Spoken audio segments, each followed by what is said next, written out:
सभी बच्चों का एक बार फिर से इस ई लर्निंग क्लास में स्वागत है। बच्चों, आज हम जहाँ तक कि हमने कल पढ़ा था उससे आगे पढ़ेंगे। और तुम लोग जानते हो कि हम इस समय जो लेसन पढ़ रहे हैं वह है जीवों में जनन। जनन के अंतर्गत थोड़ा सा एक बार मैं तुम्हें याद दिला दूं कि तुम लोगों ने पढ़ा है कि लाइफ बिगेट्स लाइफ, यानी जीव जीव से ही जन्म लेता है। और ये जन्म लेने की जो प्रक्रिया है यह जनन के अंतर्गत आती है। और इसमें मैंने तुम लोगों को जो है वह जनन के प्रकार बताए थे, जिसमें कायिक प्रवर्धन बताया, अलैंगिक जनन बताया और लैंगिक जनन। हम लोग पहले जो दो हेडिंग्स हैं उन पर चर्चा कर चुके हैं, अर्थात कायिक प्रवर्धन और अलैंगिक जनन के बारे में मैं तुम लोगों को पहले ही बता चुका हूँ कि ये क्या होते हैं, किस किस प्रकार से होते हैं। आज का जो हमारा टॉपिक है वह है लैंगिक जनन या सेक्सुअल रिप्रोडक्शन। असल में मैंने तुम्हें बताया था कि जो अलैंगिक जनन होता है उसमें यूनिपेरेंट होता है, यानी कि एक ही जनक से संतति का विकास होता है। लेकिन लैंगिक जनन जो है इसमें वे जो पेरेंट्स हैं वो दो होते हैं, जो कि मेल और फीमेल के रूप में रहते हैं, या अगर स्टैंड्स हैं तो उनको हम प्लस और माइनस स्टैंड के रूप में प्रदर्शित करते हैं। अब मेल और फीमेल में गैमेट्स या युग्मकों का निर्माण होता है और इन युग्मकों के फ्यूजन यानी कि फर्टिलाइजेशन से युग्मनज, जाइगोट, फिर भ्रूण, एम्ब्रियो और एम्ब्रियो से फिर जीव का विकास होता है, अर्थात जीव संतति उत्पन्न होती है। तो इस प्रकार से अगर जनन की क्रिया होती है तो उसे हम लैंगिक जनन या सेक्सुअल रिप्रोडक्शन कहते हैं। तो इसमें तुम लोग जान गए होंगे कि इसकी विशेषता है कि मेल और फीमेल का होना आवश्यक है। दूसरी जो बात इसमें है वो है युग्मकों का बनना, गैमिट्स का बनना। तीसरी बात है उनका फ्यूजन होना, यानी फर्टिलाइजेशन की क्रिया होना, जिसको उसके बाद फर्टिलाइजेशन के पश्चात युग्मनज या जाइगोट का निर्माण होना। जाइगोट जो है वह एक मास होता है और जब इसमें फर्दर कोशिका विभाजन होता है, डिफरेंशिएशन होता है, तो ये भ्रूण के रूप में विकसित हो जाता है और फिर यह भ्रूण जीव के रूप में विकसित होता है। देखो, जो कोई भी जीव है उसकी जीवन की विभिन्न प्रावस्थाएं होती हैं, जिसे कि हमने यहाँ पर बताया है, ये तुम लोग देख रहे होंगे, जीवन की प्रावस्थाएं या फेजेस ऑफ लाइफ। देखो, किसी भी जीव के जो जीवन की प्रावस्थाएं होती हैं उन प्रावस्थाओं में पहला देखिए ए किशोरावस्था या जुवेनाइल स्टेज या जुवेनाइल फेज होता है, बी जनन अवस्था या रिप्रोडक्टरी फेज होता है और तीसरा जीर्णावस्था या सेंसेंट फेज होता है। अब इसमें किशोरावस्था तो वह अवस्था है जब तक कि वह अपरिपक्व है, उसके शरीर का विकास हो रहा है, उसके शरीर के अंगों का विकास हो रहा है। जब यह विकास की प्रक्रिया, जो उसके शरीर के विकास की प्रक्रिया है, पूर्ण हो जाती है तो वह रिप्रोडक्टरी फेज या जनन अवस्था में आ जाता है। इस अवस्था में आकर के वह अपनी जैसी संततियों को जन्म देता है। उसमें गैमेट्स फॉर्मेशन होते हैं और गैमेट्स बनने के बाद उनका फ्यूजन होता है और तत्पश्चात नई संतति का विकास होता है। तीसरी प्रावस्था जो है जीर्णावस्था की प्रावस्था होती है, जहाँ की उसके जो शरीर की कोशिकाएं हैं वह धीरे धीरे जो हैं वह नष्ट होने लगती हैं और इस अवस्था में वह शिथिल पड़ जाता है और तत्पश्चात उसकी मृत्यु हो जाती है। यह जीर्णावस्था होती है। अगला जो हम अध्ययन करेंगे वो है जीवों में लैंगिकता या सेक्सुअलिटी इन ऑर्गेनिज्म। देखो, तुम लोग जानते हो कि जीवों के अंतर्गत हमारे पास प्लांट्स यानी पादप और एनिमल्स जो जंतु हैं दोनों ही सम्मिलित होते हैं और दोनों में ही मेल और फीमेल जो ऑर्गन्स हैं वो पाए जाते हैं। प्लांट्स की अगर हम बात करते हैं तो हमारे पास देखो कोई प्लांट है वह मोनोशियस प्लांट भी हो सकता है जहां पर कि जो मेल और फीमेल जो ऑर्गन है दोनों एक ही प्लांट में यानी एक ही प्लांट में अगर वो स्थित होते हैं तो ऐसे जो प्लांट्स हैं उनको हम मोनोशियस प्लांट कहते हैं। और ये मोनोशियस प्लांट भी फर्दर इनमें जो फ्लावर आ सकते हैं वो बाइसेक्सुअल फ्लावर भी हो सकते हैं और यूनिसेक्सुअल फ्लावर भी हो सकते हैं। अगर जो बाइसेक्सुअल तुम लोग जानते हो कि जो फ्लावर है यह जो है ये किसी भी प्लांट में जो फ्लावरिंग प्लांट्स हैं उन फ्लावरिंग प्लांट्स में इसका रिप्रोडक्टरी पार्ट होता है यानी इसमें रिप्रोडक्टिव ऑर्गन्स होते हैं। तो इसमें बाइसेक्सुअल फ्लावर जो होगा उसमें मेल भी और फीमेल भी ऑर्गन्स होंगे यानी कि उसमें तुम लोग जानते हो पुंकेसर और स्त्रीकेसर दोनों ही पाए जाएंगे। स्टेमिन भी होगा, पिस्टिल भी उसमें पाया जाएगा। जबकि जो यूनिसेक्सुअल फ्लावर होगा उस यूनिसेक्सुअल फ्लावर में या तो वो मेल फ्लावर ही होगा या फिर वह फीमेल फ्लावर ही होगा। मेल फ्लावर कब कहेंगे जबकि उसमें केवल मेल ऑर्गन्स होंगे, स्टेमिन्स होंगे। फीमेल फ्लावर कब होगा कि जबकि उसमें जो पिस्टिल है जिसमें कि तुम लोग जानते हो ओवरी सम्मिलित होती है तो वो अगर उसमें है और स्टेमिन एब्सेंट है तो वो यूनिसेक्सुअल फ्लावर होगा। दूसरे प्रकार के प्लांट हमारे पास डायोसियस प्लांट है। ये प्लांट जैसे तुमने देखा होगा, कभी कभी तुमने देखा होगा तुम्हारे घर में कोई पपीते के पेड़ होते हैं, उन पपीते के पेड़ों पर जो है पुष्प तो आ जाते हैं लेकिन फल नहीं बनते हैं। तो इस प्रकार से उनमें फल न बनने का कारण क्या है? कारण यह है कि वो नर पौधे हैं अर्थात उन फ्लावर में केवल मेल ऑर्गन्स ही पाए जा रहे हैं। दूसरे प्रकार के जो हैं उनमें जो फल बनते हैं और अगर उसके पास कोई दूसरा प्लांट्स नहीं है तो वो फल को उत्पन्न नहीं करता। अगर दूसरा प्लांट है तो उसमें फल हो जाते हैं। इसका मतलब क्या हुआ? इसका मतलब ये हुआ कि वह प्लांट, वह पौधा जो है वह फीमेल प्लांट है जिसके जब उसमें फर्टिलाइजेशन की क्रिया हो जाती है तो उसका जो मैच्योर ओवरी होती है या अंडाशय होता है वो फल के रूप में, फ्रूट के रूप में विकसित होता है। तो इस प्रकार से ये डायोसियस प्लांट होते हैं। अब जो लोअर प्लांट्स होते हैं जैसे हमारे पास कुछ एल्गी हैं जिनमें कि जिनकी जो बॉडी होती है वो थैलस लाइक बॉडी होती है। थैलस तुम लोग जानते हो, थैलस का मतलब है no differentiation in root and shoot यानी कि जिसमें कि जड़ और तने का विभेदन नहीं होता है। ऐसी प्लांट बॉडी को हम थैलस या हिंदी में सुकाए कहते हैं। अब क्या हो सकता है कि जो थैलस है वो होमोथैलस भी हो सकते हैं यानी कि जो मेल और फीमेल हो एक जैसे दिखने में तो उसे हम होमोथैलस कहेंगे। दोनों जो सुकाए हैं वो होमोथैलस कहलाएंगे और अगर अलग अलग हो दिखने में तो उनको हम हेट्रोथैलस कहते हैं। अब ये तो बात करी हमने प्लांट्स के संदर्भ में। अब हम बात करेंगे एनिमल्स के बारे में या जंतुओं के बारे में। जंतु तुम लोग जानते हो, जैसे तुम लोग के घर में जो है कई जंतु तुम लोगों ने पाले रहते हैं। ये इनमें क्या हो सकते हैं? ये यूनिसेक्सुअल भी हो सकते हैं, बाइसेक्सुअल भी हो सकते हैं। यानी कि मेल और फीमेल अलग अलग होंगे तो यूनिसेक्सुअल है और अगर दोनों ही अंगों में पाए जाते हैं वो बाइसेक्सुअल या हर्माफ्रोडाइट होते हैं। जैसे कि तुम लोगों ने जब तुम कक्षा 11 में थे इसका उदाहरण पढ़ा है।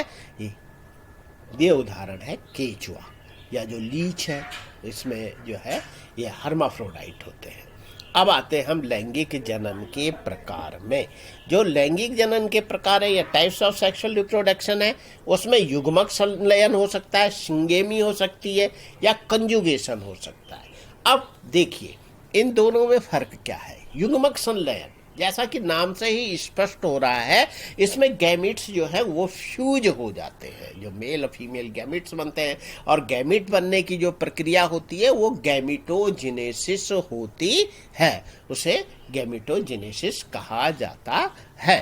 तो ये युग्मक संलयन के पश्चात अगर जो जीव का विकास हो रहा है, ठीक है, तो वो युग्मक संलयन के लैंगिक जनन का प्रकार होगा। दूसरे प्रकार में क्या होता है, जैसे बहुत जो लोअर एनिमल्स वगैरह है, जैसे पैरामीशियम वगैरह होता है, इसमें दो पैरामीशियम जो हैं वो पास पास आ जाते हैं और उनका जो जर्म प्लाज्म होता है या जो जनन द्रव्य होता है वो आपस में एक्सचेंज हो जाता है और तत्पश्चात जो है वो अलग हो जाते हैं। तो ये कंजुगेशन है, ये से हम क्या कहते हैं, कंजुगेशन कहते हैं।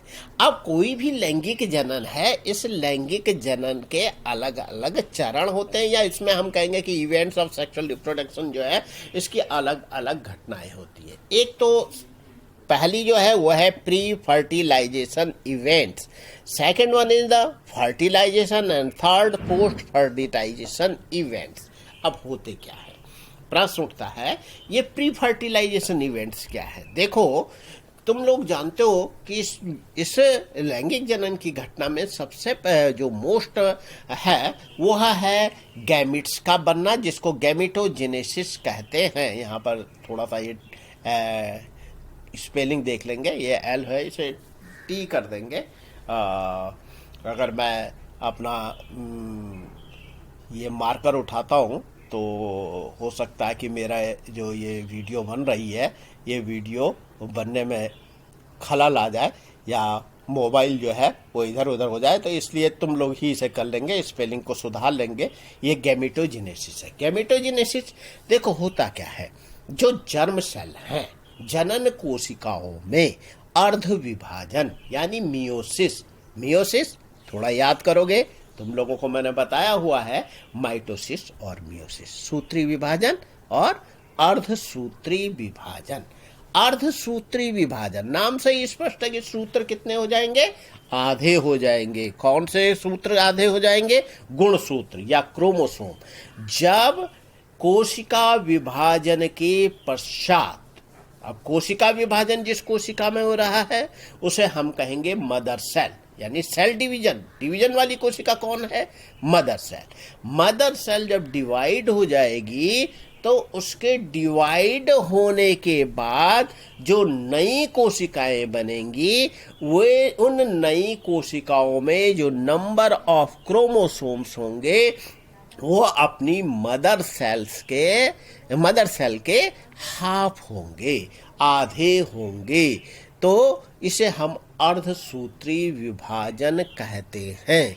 और जनन कोशिकाओं में यह अर्धसूत्री विभाजन होता है, और अर्धसूत्री विभाजन के पश्चात एक कोशिका से 4 कोशिकाओं का निर्माण होता है और जो गुणसूत्र संख्या आधी रह जाएगी।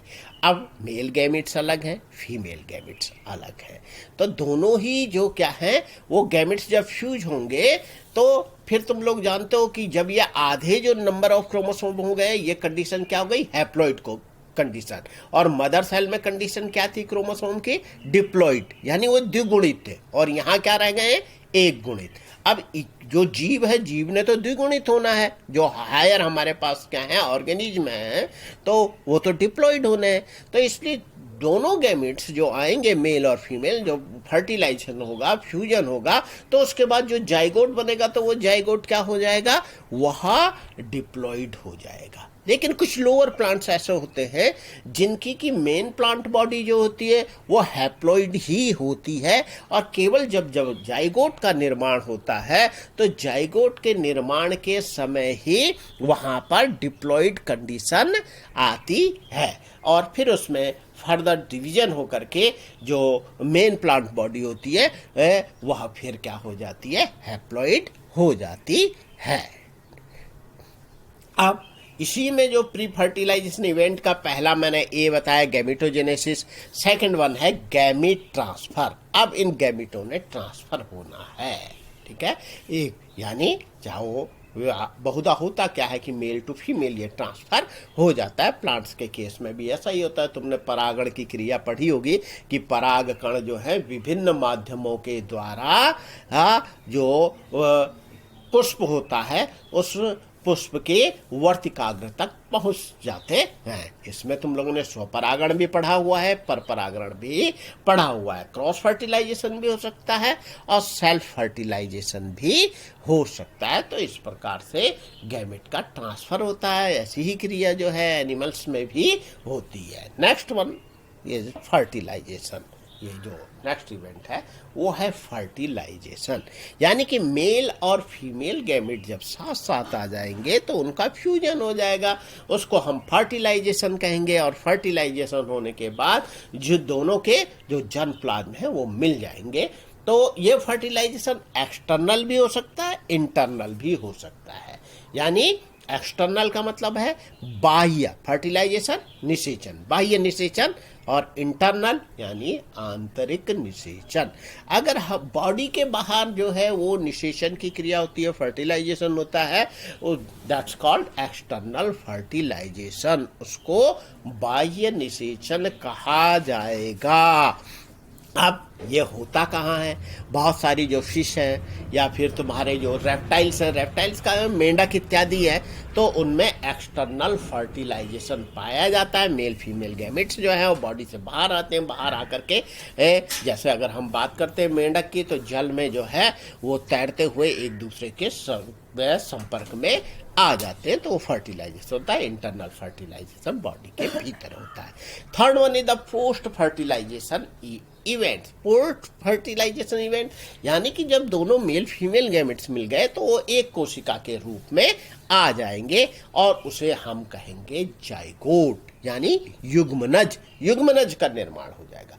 जब तक कि उसमें कोई विभाजन नहीं हुआ है, कोई विभेदन नहीं हुआ है, तब तक वो जाइगोट कहलाएगा। और फिर इसके बाद इसमें विदलन की क्रिया होती है, फिर जो है नई कोशिकाएं बनती हैं और ये इम्ब्रियो का रूप ले लेता है, तो उसे हम इम्ब्रियोजेनेसिस कहते हैं। इम्ब्रियोजेनेसिस मतलब इम्ब्रियो का विकास होना। अब इम्ब्रियो का भी जब विकास हो जाता है तो एनिमल्स में तुम लोग जानते हो कि जो एनिमल्स हैं ये या तो क्या करते हैं, ये बच्चे देते हैं या फिर ये अंडे देते हैं। जो अंडे देने वाले यानी जिनमें जीव का विकास किससे हो रहा है?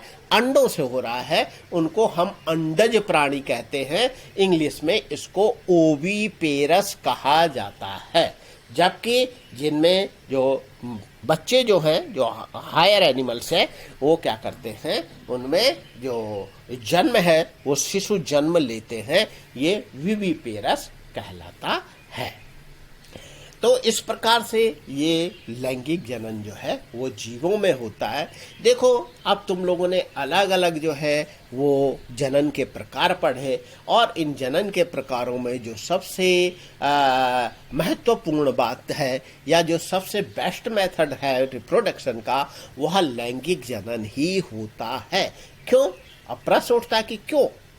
क्योंकि इसमें जो क्रोमोसोम्स है या जर्म प्लाज्म है वो क्या होता है, उनका संलयन होता है, वो फ्यूज होते हैं, क्रोमोसोम्स का एक्सचेंज होता है और नए कैरेक्टर्स की उत्पत्ति होती है। बहुत ही कैरेक्टर्स, जो नए कैरेक्टर्स जो जीव में आएंगे, जो नया जीव उत्पन्न होगा, ये डेवलप्ड कैरेक्टर्स ही होते हैं। विकसित गुणों वाली संतान उत्पन्न होती है और यह जो जैव विकास की प्रक्रिया होती है, इवोल्यूशन होता है, उसमें भी सहायक होती है। तो इस प्रकार से यह जो जीवों में जनन था उसमें जनन के प्रकार थे वह समाप्त होता है। अगले जो वीडियो होगा जब भी तुम लोगों को उसे प्रेषित करूंगा, उसमें अनिषेक जनन के बारे में बताया जाएगा।